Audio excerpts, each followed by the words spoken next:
আরমান 60 লাখ সাইডের পাশেও যেখানে আসলে পাথরগুলো 10 নম্বর জায়গা পরিদর্শন করে জানিয়ে চাই যে প্রায়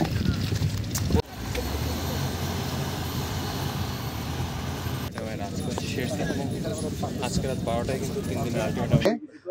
আপনারা জানেন যে এখান থেকে আপনার এই যে পাথর এখান থেকে আপনার নিয়ে যাওয়া হয়েছে বা কেউ সংগ্রহ করে নিয়ে গেছেন, যেটাকে আমাকে চুরি বলছি, লুট বলছি। তো এখন পর্যন্ত আমরা প্রায় 26 লক্ষ ঘনফুটের উপরে পাথর আমরা পেয়েছি, উদ্ধার এবং জব্দ করা হয়েছে।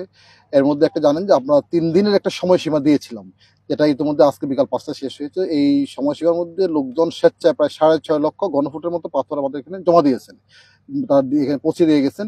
আর বাকি প্রায় আপনার 19 লক্ষের মতো পাথর আমাদের যৌথ বাহিনী সব বাহিনী মিলিয়ে আমরা জব্দ করেছি। তো এই কাজটি খুব কঠিন ছিল আমাদের জন্য, কারণ হচ্ছে এই পাথর এখান থেকে আনা এবং আপনার এখানে প্রতিস্থাপন করা। এই 26 লক্ষ ঘনফুট, প্রায় 26 লক্ষ পাথর যেটা রয়েছে, এই পাথরের মধ্যে প্রায় আপনার ধরেন 11 লক্ষ ঘনফুটের প্লাস হচ্ছে আমরা এর মধ্যে প্রতিস্থাপন করতে পেরেছি।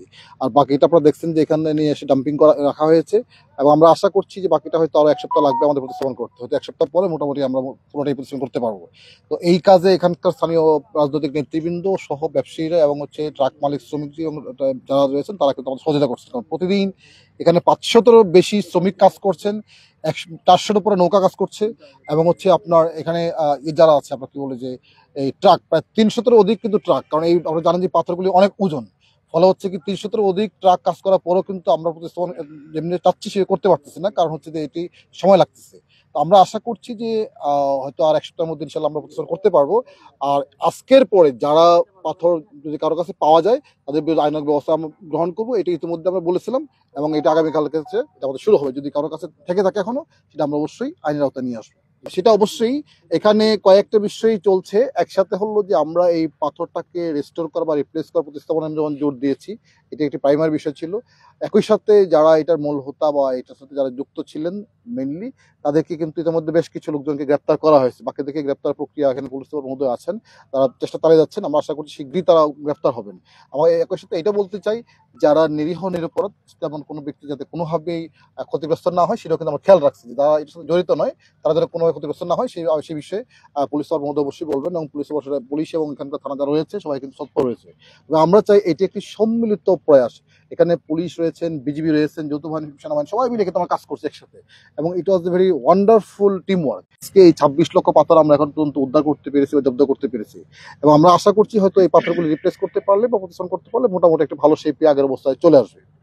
এইটা এক্স্যাক্টলি বলা খুব মুশকিল, তবে আমার যে ব্যক্তিগত ধারণা বা ব্যক্তিগত যেসব সেটা মনে হয়, আমার ধারণা যে আমরা যে পরিমাণ জব্দ করতে পেয়েছি তারপরেও 30% পাথর হয়তো এখান থেকে চলে গেছে।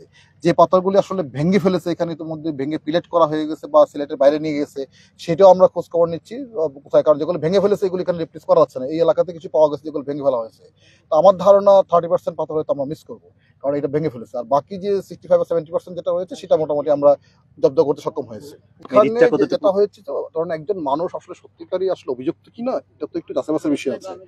তো এই জন্য প্রথমত হচ্ছে এই কারণে এটা তালিকা বা নামগুলি ডিসক্লোজ করা যাচ্ছে না, কারণ নাম ডিসক্লোজ করে দিলে তো যেটা হলো সেটা পালিয়ে যাবে, এটা একটা বিষয় আছে। আর দ্বিতীয়ত হচ্ছে যে আমরা সবসময় খেয়াল রাখছি কোনোভাবেই যেন ইনোসেন্ট লোকজন যেন এইটাতে কোনোভাবে হয়রানির শিকার না হয়।